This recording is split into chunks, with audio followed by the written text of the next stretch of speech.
Eduardo Sigal, vicepresidente del Frente Grande, ya está con nosotros, nos está viendo, nos está escuchando. ¿Qué tal, Eduardo? Un gusto hablar con vos. Hola, Patricio. Hola, Elina sos. Elina, Alejandro, Elina. un gusto. ¿Qué tal, Eduardo? Un gusto. Un gusto. Bueno, Eduardo, nosotros anunciamos esta entrevista como una voz representativa y una voz importante de Latinoamérica por toda tu experiencia y también por tu presente. Pico en punta y después te van a preguntar mi compañera. Lo primero que te quiero preguntar, Eduardo, es, empezamos con un video del presidente boliviano tocando la guitarra, cantando, ¿no? El presidente electo Arce. ¿Cuál crees que es hoy por hoy, Alberto, hoy el presidente habló de patria grande en la pastoral católica, mencionó la patria grande nuevamente, un concepto que para muchos es como una cosa setentosa? ¿Cuál es para vos hoy el diagnóstico del cono sur de Latinoamérica con este incipiente regreso de gobiernos populares y, por otro lado, de pueblos sublevados en varios países hermanos? Bueno, en primer lugar, que hay una búsqueda muy importante de nuestros pueblos por encontrar su destino, un destino común, que tiene que ser complementario, que tenemos que tratar de que podamos integrarnos desde el punto de vista productivo, desde el punto de vista comercial, educativo, cultural, de salud. Hoy queda claro que los virus no se detienen en las fronteras, lamentablemente. Por lo tanto, necesitamos tener políticas regionales que nos permitan sobreponernos a los desafíos de este mundo globalizado que estamos viviendo. Parecía que los gobiernos de derecha, que las desestabilizaciones de los gobiernos en la región cuando había gobiernos populares y el accionar de la derecha le habían dado un duro golpe a las fuerzas nacionales, populares, integradoras, democráticas de la región. Argentina fue la primera experiencia de recuperación después de 4 años nefastos del macrismo y del neoliberalismo. Y hoy, como vos decís, estamos frente a, dentro de unos pocos días, a tener la alegría de que asuma el movimiento al socialismo en Bolivia, después que fue acorralado, destituido Evo Morales, pero se nota que los pueblos no se resignan a lo que los grupos de poder nacional e internacional le quieren mandar, ¿no? Tratan de pensar con cabeza propia, se organizan y vuelven. Eduardo, te quería preguntar, vos recién hablabas de cómo nos vamos a integrar como región, ¿no?, en este mundo globalizado desde el punto de vista económico. Y hay como dos grandes corrientes, ¿no? Una por la que pujan estos gobiernos neoliberales, que es integrarnos al mundo vía costos laborales ínfimos, ¿no es cierto?, vía bajar nuestros ingresos y nuestros salarios para ser competitivos, vía devaluar nuestra moneda y todas esas medidas que ya conocemos.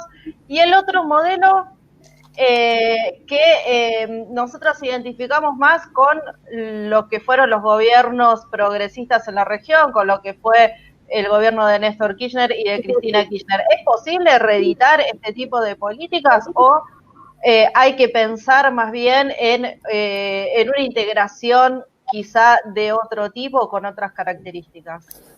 Mira, los procesos de integración son un desafío constante a la imaginación y a la voluntad política. No es que hay un esquema que se aplica hoy y para siempre en nuestros países. Nosotros necesitamos ir viendo un mundo que cambia, necesitamos ir viendo un cambio en las relaciones de fuerza.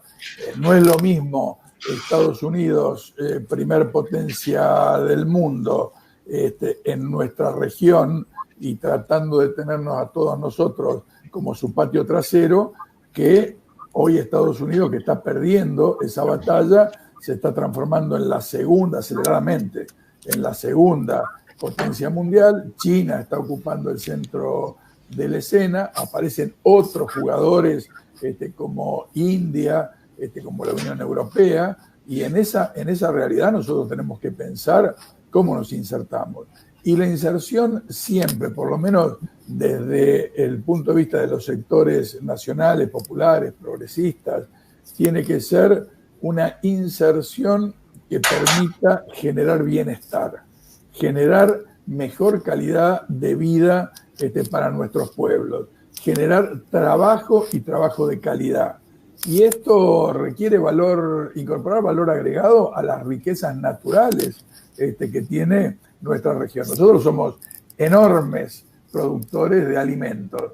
Ahora, no es lo mismo exportar soja, trigo, maíz, que exportar aceite, harina y otros productos que si pudiesen estar envasados y con nuestra marca, mucho mejor, porque todo eso implica trabajo intelectual, trabajo de centros de investigaciones, trabajo de universidades, trabajo de muchos técnicos y requiere capacitación. Eso hace el trabajo de calidad. Por supuesto, en una Argentina que tiene sindicatos, que tiene una fuerte organización sindical, es muy importante que todas estas cuestiones vayan acompasadas o acompañadas con la defensa no solo de derechos adquiridos, sino de nuevos derechos que también deviene de los desafíos de los nuevos procesos productivos. Pero para mí hay que pensar estas cosas de nuevo. La diferencia sustantiva, me parece, con los gobiernos liberales, con el macrismo, con lo que en el 90 fue el menemismo, es que ellos lo que pretendían es que la integración sea comercio y no comercio de lo que vendemos nosotros con valor agregado, que es lo que estoy planteando.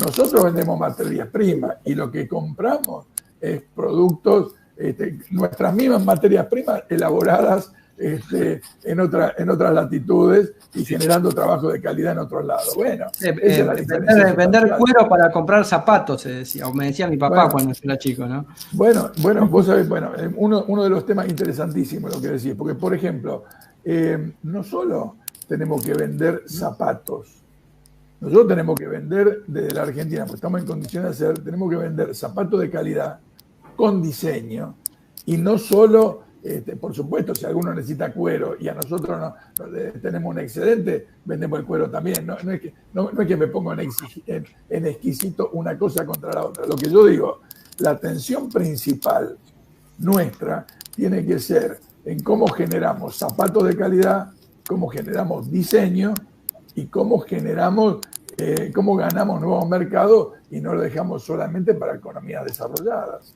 Porque incluso un zapato de calidad no es para vender en todos lados, es para vender en esas economías desarrolladas. También podemos generar el otro tipo de zapatos. Pero a mí me interesa la calidad, me interesa el valor agregado, me interesa que nosotros desarrollemos nuestra industria aplicando toda la inteligencia y toda la potencialidad que la Argentina tiene. Eduardo, ¿qué tal? Te quería consultar. Sabemos que parte de los procesos de integración regional, uno de los grandes procesos fue la creación y la puesta en marcha del Mercosur, que lo vimos durante las presidencias de Néstor y de Cristina. Algo que quedó parado en los 4 años del gobierno que pasó. Y mi pregunta es, ¿cómo es el panorama actual? Si se puede llegar a reeditar esa experiencia, ¿qué implica hoy el Mercosur? ¿Qué rol tiene? Si es que tiene alguno.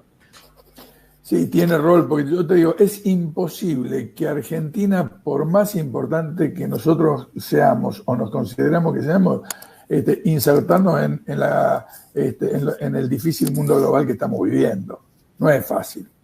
Necesitamos tener volumen de producción, necesitamos tener inversiones muy importantes para hacerle frente a los desafíos de ese mundo competitivo. Entonces, para mí el primer eslabón de nuestra integración sigue siendo el Mercosur. Tenemos un condicionante de carácter político-ideológico. Pensamos distinto.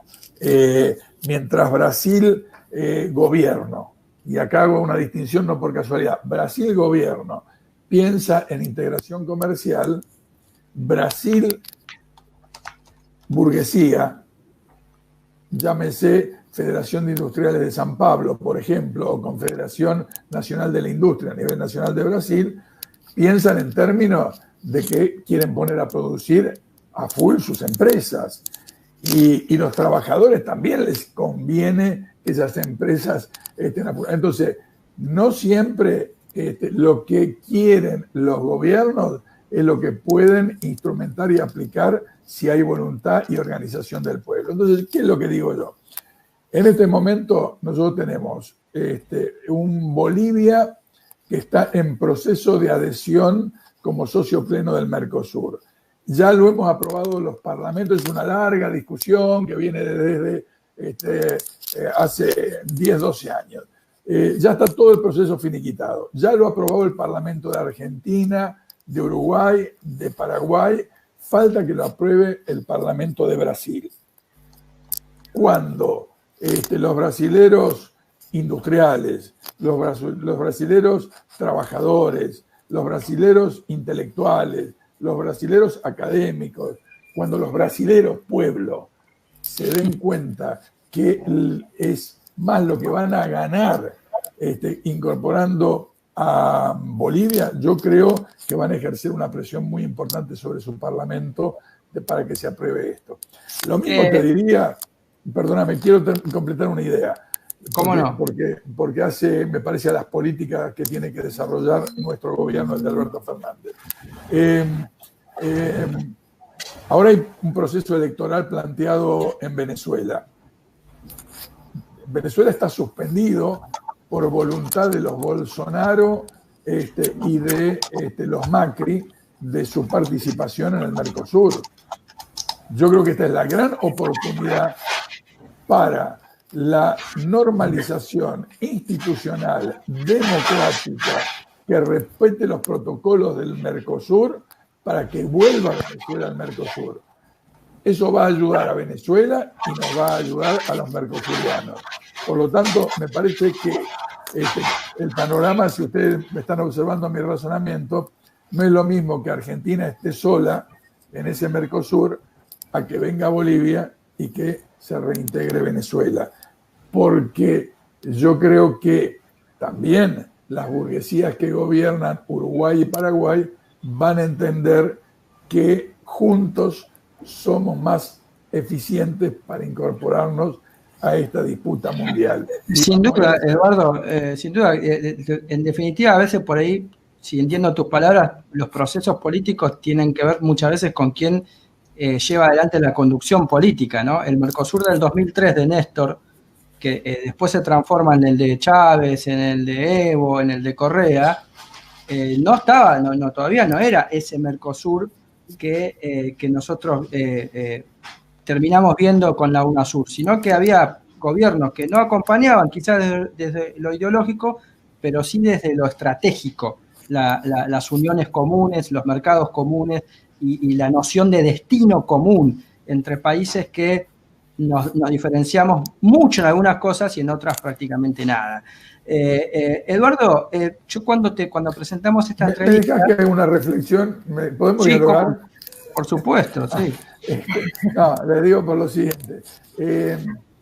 Mira, dentro de unos días, el 5 de noviembre, se van a cumplir 15 años de la cumbre de presidentes de América de Mar del Plata, donde se terminó de desarmar el proyecto del ALCA. 15 años. Cuando se hizo este proceso del ALCA desde que ganó Kirchner y asumió el 25 de mayo del 2003 hasta el 5 de noviembre del 2005, esos 2 años y medio, nosotros teníamos gobiernos en Uruguay que no eran progresistas y en Paraguay tampoco, pero eran burguesías prácticas.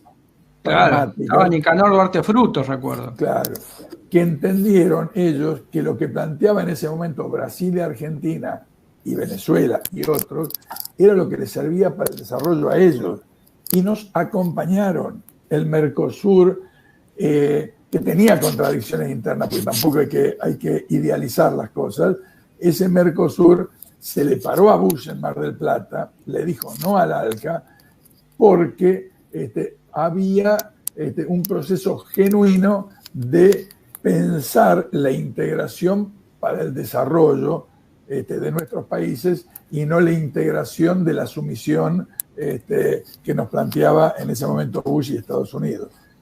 Eduardo, te decía que cuando empezamos esta entrevista, cuando la presentamos, como en otro espacio donde también tuve la suerte de charlar con vos, decíamos que, se puede hablar de muchas cosas, desde lo internacional, lo nacional, el armado, la historia, el presente, ¿no?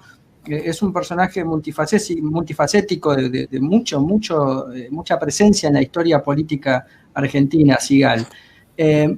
Vos fuiste uno de los fundadores del Frente para la Victoria, una persona muy cercana a Néstor Kirchner, y lo primero que te quiero pedir, más que preguntar, para que después te pregunten mis compañeros, ¿sí?, es que me cuentes al aire esa anécdota que me contaste de cómo conociste a Néstor Kirchner y dónde y en qué año.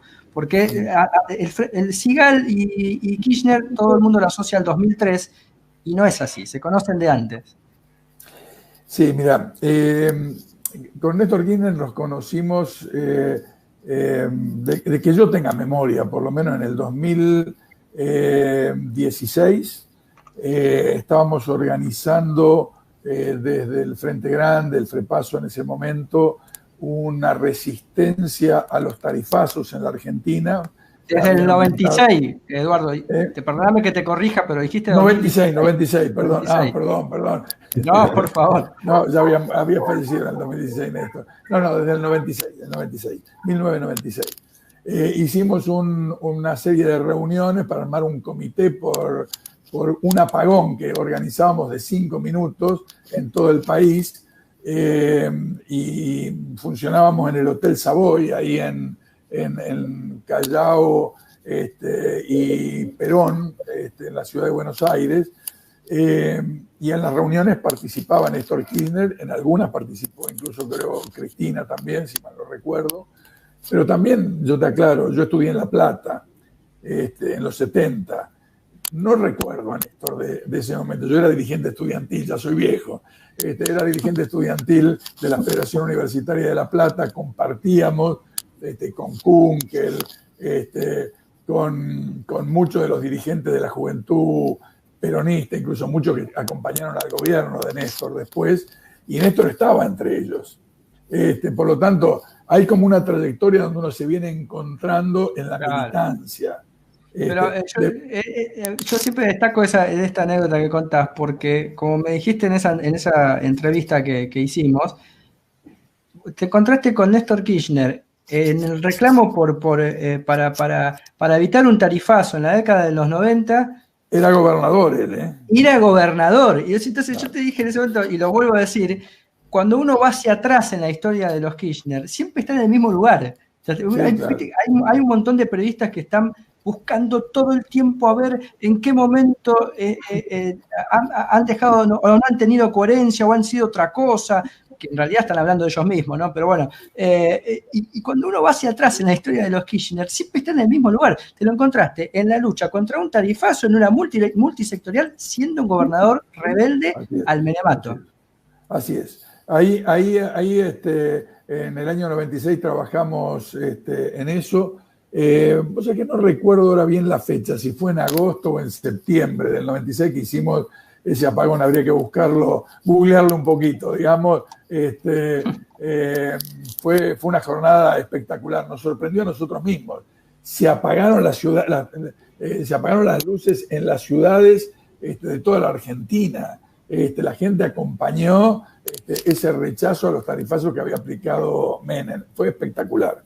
Pero bueno, después lo encontré, me reencontré con Néstor, o me encontré, porque en realidad aquello fue un momento circunstancial, en el año 2000, en noviembre, diciembre del 2000, bueno, ahí cenamos, intercambiamos algunas opiniones, quedamos a empezar a trabajar un proyecto político que lo imaginábamos para el 2007, 2011, Lo que pasa que después vino el 2001, la caída de la Rúa, los muertos, se aceleró los presidentes que tuvimos a principios del 2002. Bueno, toda esa crisis, que yo la relato así muy livianamente, hizo que se aceleren todos los tiempos políticos y por lo tanto fuimos avanzando en la construcción del Frente para la Victoria que se presentó en las elecciones de abril de 2003 y perdimos, porque este es el otro fenómeno, muchos jóvenes no lo saben, salimos segundo. Claro. Lo recordamos, sí. Claro, nos ganó, sí, increíblemente, ¿no? Increíblemente sí. pasó. También hay que recordar que esa elección llevó a un peronismo dividido en 3 listas, ¿no? La lista del Frente para la Victoria, la lista del expresidente y la lista de, si no me equivoco, Adolfo Rodríguez A., que también era candidato a presidente, ¿no? Lo increíble de esa elección y de la historia argentina es que cuando vos sumás las listas siempre te da el mismo resultado, 51, 52, siempre te da el peronismo. Gana el peronismo en definitiva, ¿no es cierto? Elección tras elección. Eli, ¿qué querías preguntar? Sí, vos hablabas recién de esta construcción junto a Néstor, de una etapa también de crisis, ¿no es cierto?, de crisis económica, de crisis social, de crisis política, de crisis de legitimidad, de crisis de todo, ¿no? Y en ese momento ustedes se juntaron a imaginar un país posible, a imaginar en el medio de un contexto donde la desesperanza era lo que reinaba. ¿Cómo se imaginaban ese país, esa Argentina posible desde ese momento histórico? Mirá, éramos un pequeño grupo que empezamos a plantearnos qué nos pasaba a los argentinos. Uno de los grandes problemas que teníamos era el doble discurso. La política, no se olviden que la gente salía a las calles a decir que se vayan todos, no querían a nadie, ningún dirigente político les caía bien. Entonces, lo primero que nos planteamos es que nosotros no podíamos prometer algo que no íbamos a cumplir. Es más, muchas veces prometíamos menos de lo que nos planteábamos cumplir, porque era una forma de recuperar esa confianza en lo popular. La verdad, también debo reconocerlo, porque con el diario del lunes, como dicen, es fácil analizar los resultados. Yo soy un tipo que viene de una militancia de izquierda, que había cometido el gran error como parte del FREPASO de integrar la alianza. Estaba gobernando de la Rúa, yo me voy, presidía el bloque de senadores del FREPASO, yo me voy del gobierno en la práctica y empiezo a trabajar con Néstor en la construcción de esta alternativa, así como él se había alejado del menemismo en su momento. Y éramos gente que veníamos de distintas experiencias políticas, teníamos que analizar nuestros propios fracasos, los fracasos de la Argentina y cómo recuperar la confianza popular, la organización popular, la representación popular, y esto, insisto, tenía un punto de partida: prometer solo lo que podíamos cumplir. Yo me acuerdo, y estos días vale, uno de los mandatos que me dio Néstor en la campaña electoral del 2003 fue: vos salí a decir que nosotros nunca vamos a reprimir una movilización popular, un reclamo popular, nunca. La verdad, salí a hacer campaña, salí a decir eso, pero temblaba cuando lo decía, porque digo, si ganamos, vamos a cumplir. Y lo cumplió. Pues totalmente, por eso digo, porque Néstor era un tipo que no te hacía decir absolutamente nada, que no estaba convencido que lo iba a hacer y prefería, en ese sentido, o no prometer o cumplir pese a quien le pese este tipo de cuestiones. Recuerden que en el 2003 nosotros teníamos la calle lleno de piquetes, piqueteros, organizaciones sociales, reclamos. Néstor decía, y bien, cuando nosotros ganamos las elecciones, tuvimos menos votos que desocupados. Había 25% de desocupados, sacamos 22% de los votos. Entonces, este tipo de cuestiones era la Argentina que hay que ubicarse en época. Y no reprimimos. Es más, muchos de esos movimientos sociales, cuando vieron cuál era la voluntad de la Argentina, hacerlos partícipes, convocarlos, hacerlos partícipes de las decisiones, darle lugar en el propio gobierno, se sumaron y fueron acompañando desde el reclamo, pero también desde la inteligencia, desde el pensamiento, desde el accionar, cómo había que reactivar el sistema productivo en la Argentina. Y bueno, llevamos la Argentina...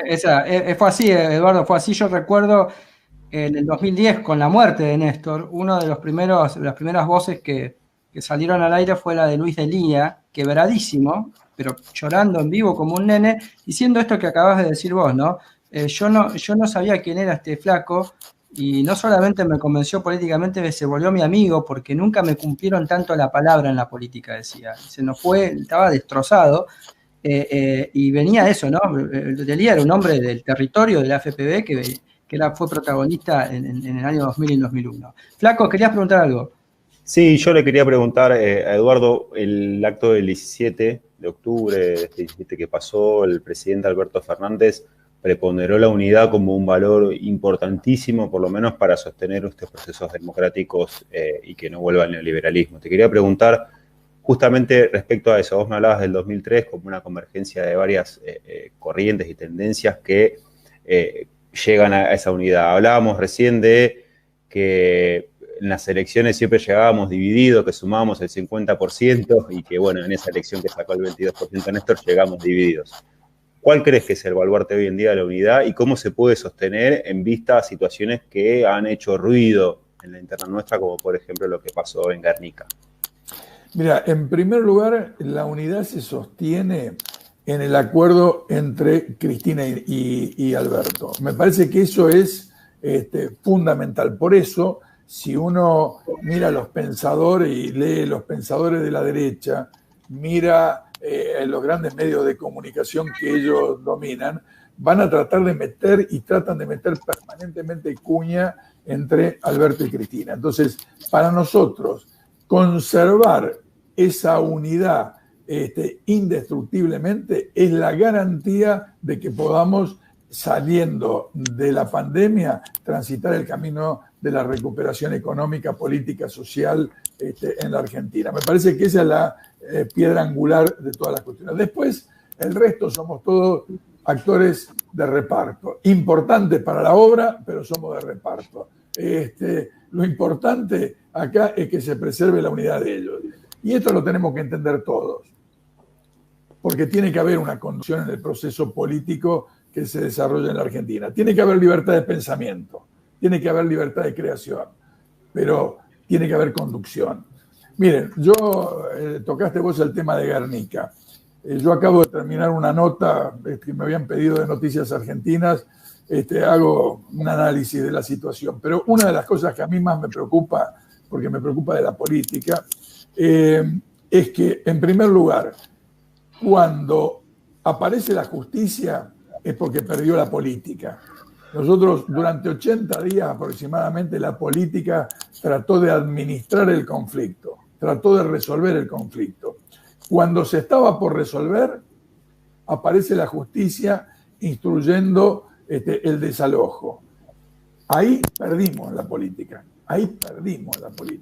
La verdad, ahí empiezan todos los debates, toda la discusión, todos los temas. Pero en realidad la política había perdido antes. ¿Cuándo pierde la política, en mi opinión? Cuando confundimos política con gestión. Entonces está muy bien. Yo rescato, valoro lo que hizo el Cuervo Larroque, Rubén Pascolini, que es un compañero nuestro del Frente Grande, que estuvieron ahí mañana, tarde y noche, con frío, con lluvia, con lo que sea, tratando de encontrar una solución. Pero ¿qué es lo que nos faltó? La militancia política también trabajando en el territorio. No es solamente patrimonio de la izquierda. ¿Por qué tenía que estar solamente la izquierda disputándonos la conciencia, la organización de la gente desesperada que había tomado la tierra? Ahí tendrían que haber estado los compañeros del peronismo, del Frente Grande, los de Forja. Ahí tendríamos que haber estado todos trabajando en la organización de la gente, en el diálogo, porque si no, un grupito de iluminados, algunos del Nacional Buenos Aires, otro del Mariano Moreno, otro del Mariano Acosta, terminan usufructuando la representación de la necesidad popular y trabando, por ejemplo, esa negociación. Ustedes saben que se había llegado el miércoles a la noche al final del acuerdo. Se había impreso el acuerdo. Sí, sí. Hubo un apuro de ciertos sectores de la justicia para tener la foto de la represión, ¿no? Es incómodo, es antipático decirlo, pero hay algo de eso. Es así, pero también hubo algunos grupos cerrados de duros de la izquierda que intermediaron y que no dejaban que incluso los propios habitantes de los barrios que se habían armado ahí adentro participen directamente en la negociación. Y esa es una insuficiencia de la política. Por eso yo les decía, yo no tengo nada contra los del Nacional Buenos Aires, Mariano Moreno, de la Costa. Lo que yo lo digo gráficamente, que no eran las personas que se estaban muriendo de hambre, de frío, con sol, con lluvia, que estaban con los pibes, sino que era la militancia política que reconozco, no me importa de qué partido es, la valoro, porque yo también fui de esos. Yo también fui militante de los barrios, de los piquetes, de poner Miguelito, de los paros. Yo fui militante de eso, no lo estoy haciendo desde afuera. Y éramos miles de gente, y así enfrentamos las dictaduras también. Pero en los gobiernos democráticos, nosotros, cuando te ofrecen diálogo, como te ofrecía el Cuervo, cuando te ofrecían acuerdos, como te ofrecían los que estaban ahí, hermano, agarrate de eso, porque no era para que la gente esté peor, era para que la gente tenga su lote en una zona urbanizada, para que tenga el día de mañana su casa, para que tenga una ayuda del Estado. Nosotros tenemos un plan en ese sentido, somos un gobierno sensible a estos problemas. Ahora, cuando perdimos la batalla territorial, cuando la limitamos a la administración pública, ahí empezamos a perder. Y cuando vino la justicia terminamos de perder, porque la justicia ordena. Mira, yo soy muy crítico de Berni, pero reconozco que manejó bastante bien el operativo. Era un operativo desigual, lógicamente. Si vos querés disuadir, tenés que aplicar fuerte energía. Pero ahí funcionaron el Ministerio de Desarrollo Social, la Secretaría de Niñez, todo. La verdad que los enfrentamientos vinieron después. ¿Sabes dónde yo considero que hay otro error enorme?